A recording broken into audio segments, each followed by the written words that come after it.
أشهد أن لا إله إلا الله وحده لا شريك له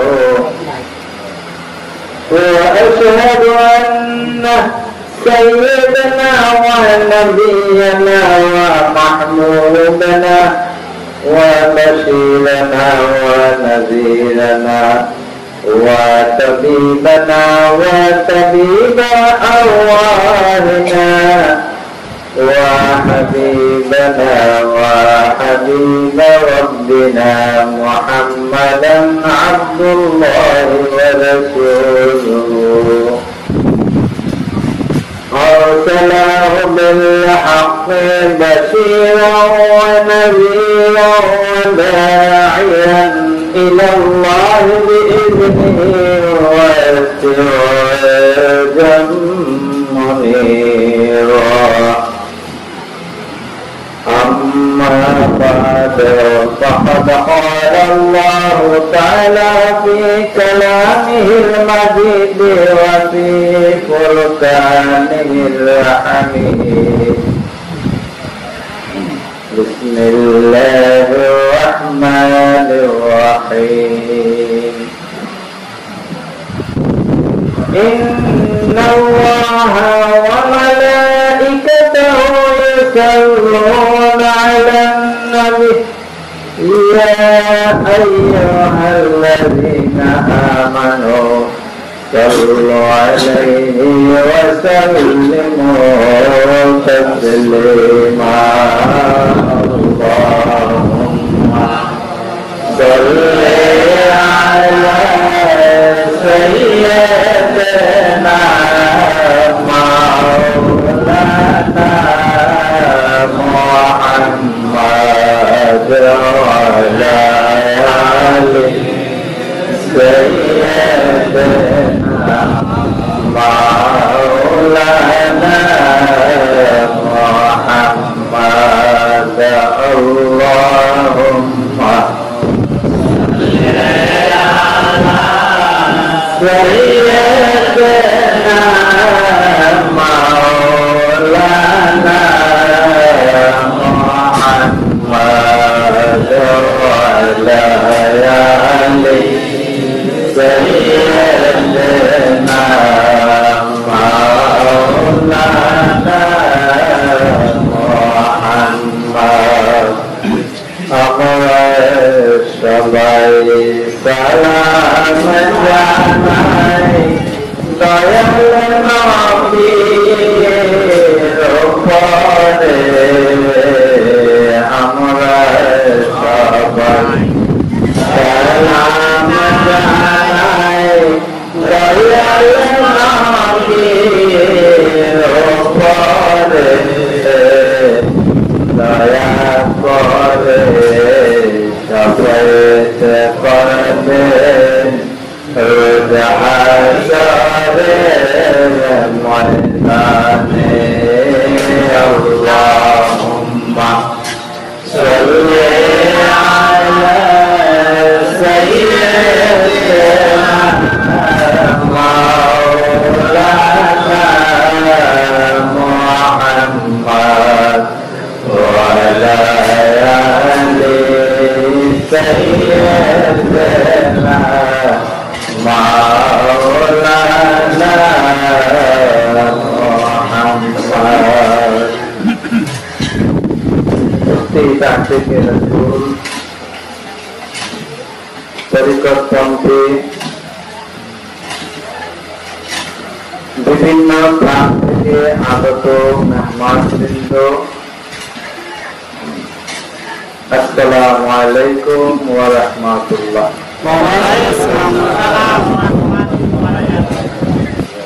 আজ আমরা সকলে প্রতিবারের মতো প্রতি মাসে মাহফিলে সমবেত হয়েছি।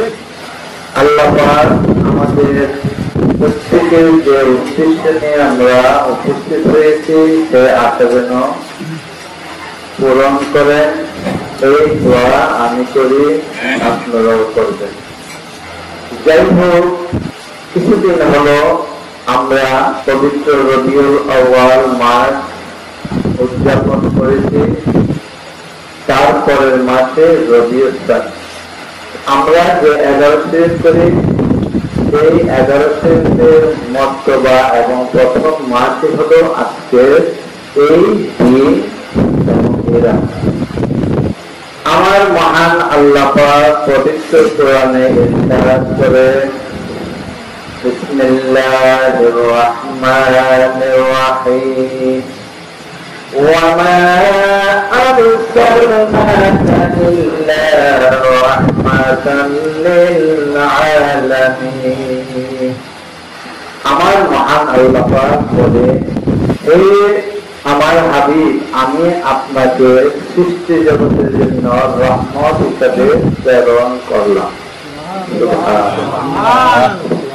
আর সেই রহমতের নবীর জন্মদিনের আনন্দ আমরা সেটা উদযাপন করে আসছি। আমরা যে মিলাদুন নবী বলি, নবীর মাহফিল, নবীর মাহফিলের যে অনুষ্ঠান, সেটা হলো মিলাদুন নবী। এই নবী আমাদের যে কত বড় মহান এবং কত বড় আমাদের কান্ডারি, তারা পরিকল্পনটি শুধু তারাই বুঝেন এবং তারাই মনে প্রাণে অনুভব করেন। কেননা মওদুদুল কবির কিতাবে হাফিজ ইবনে হাজার মক্কি রাহমাতুল্লাহ আলাইহি উল্লেখ করেন, হযরত আব্দুল্লাহ ইবনে আব্বাস রাদিয়াল্লাহু তাআলা আনহু তার নিজ পরিবার বর্গকে নিয়ে হযরত রাসূল সাল্লাল্লাহু আলাইহি ওয়াসাল্লামের জন্ম বৃত্তান্ত আলোচনা করছিলেন এবং দরুদ ও সালাম পেশ করছিলেন।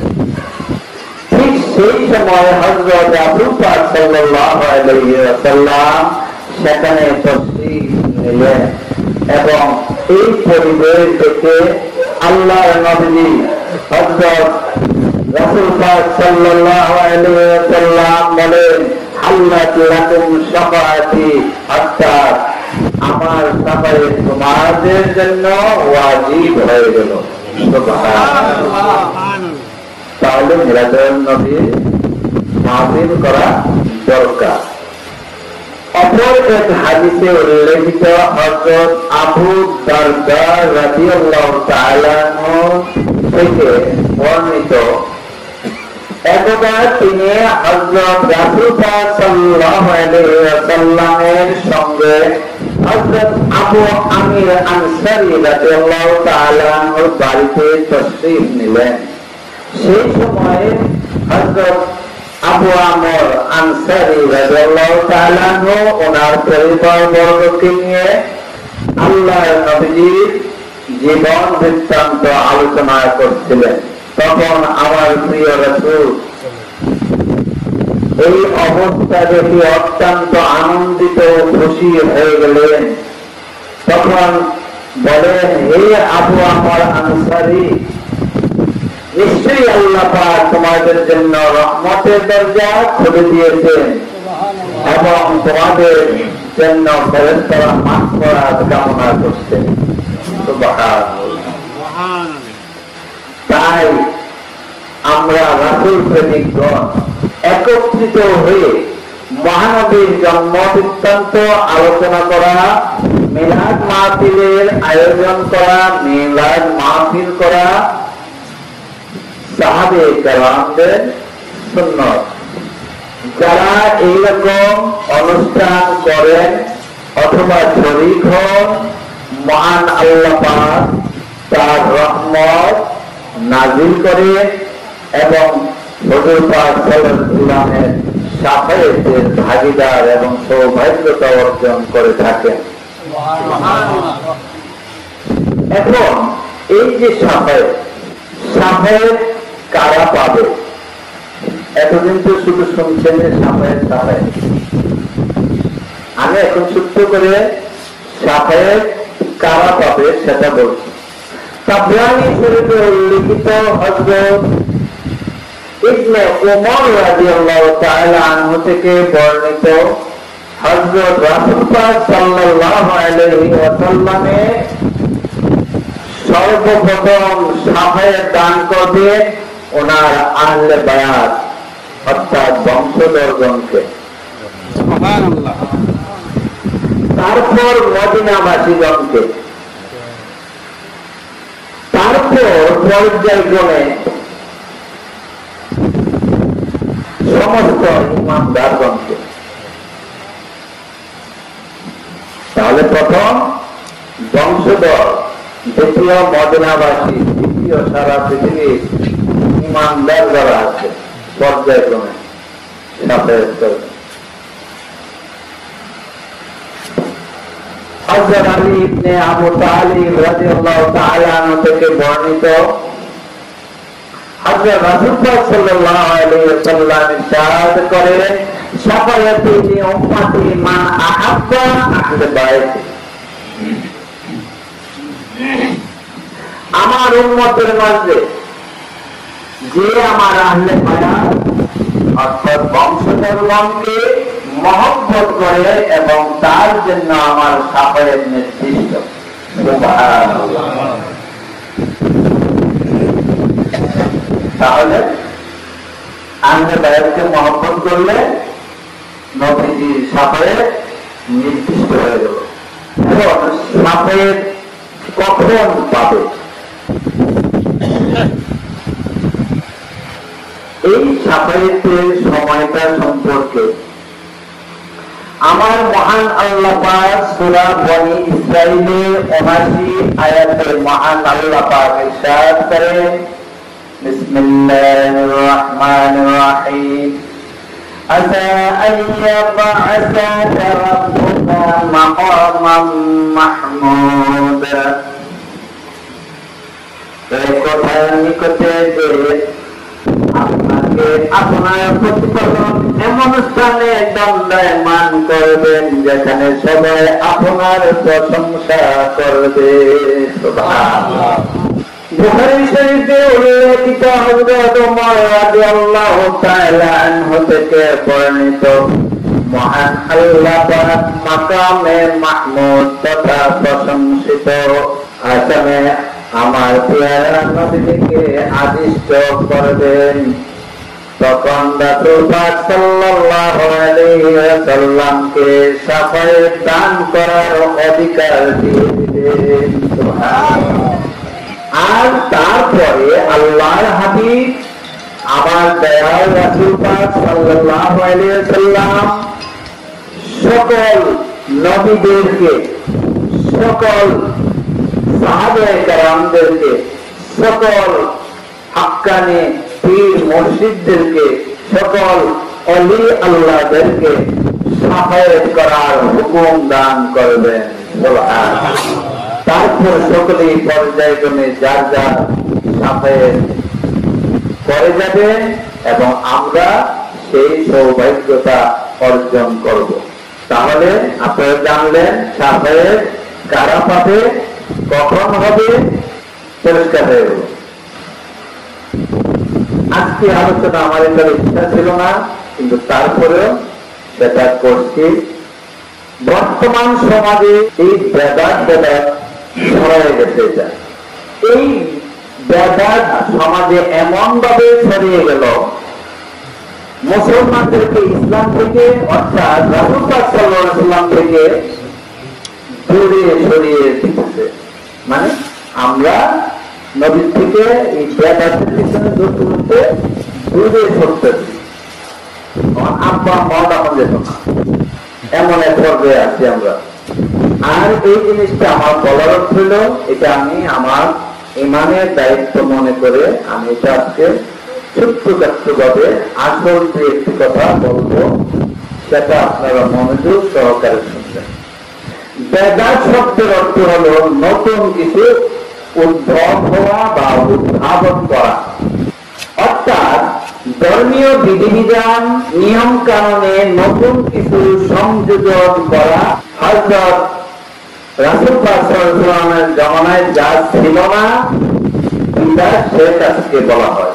এখন বেদাত শব্দের অর্থ কিন্তু ব্যাপক, যেমন এক তিনটি অর্থে ব্যবহৃত হয়।